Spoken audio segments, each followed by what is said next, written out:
on l'a dit, vous êtes plusieurs fois champion de Côte d'Ivoire, d'Afrique. C'est ça.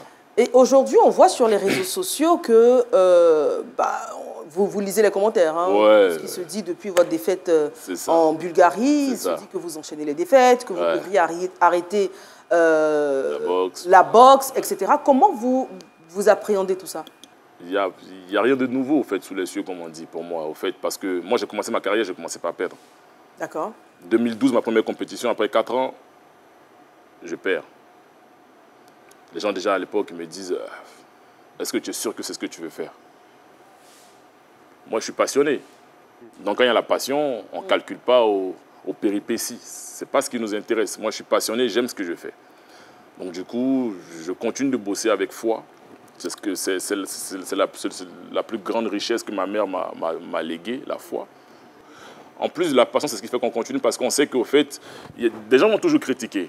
Parce que quand j'enchaînais les victoires, les gens ils trouvaient que je payais mes adversaires, même à l'étranger. C'était extraordinaire quand même. C'est que tu pars d'un pays de quelqu'un, tu le payes là-bas, lui, pour le battre devant son public. C'est fort, moi, je n'ai pas autant d'argent que ça, quand même.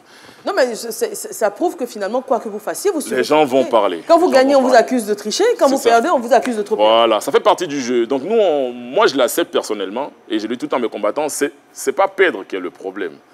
C'est est-ce que tu es satisfait de ta prestation? Est-ce que tu estimes que tu as fait le travail? Et donc, du coup, pour moi, en fait, ça ne change rien aujourd'hui, au fait que j'enchaîne les défaites. Comme je dis, aujourd'hui, il y a plein de gens qui parlent. Mais comme je dis, on était déjà champion avant le Covid.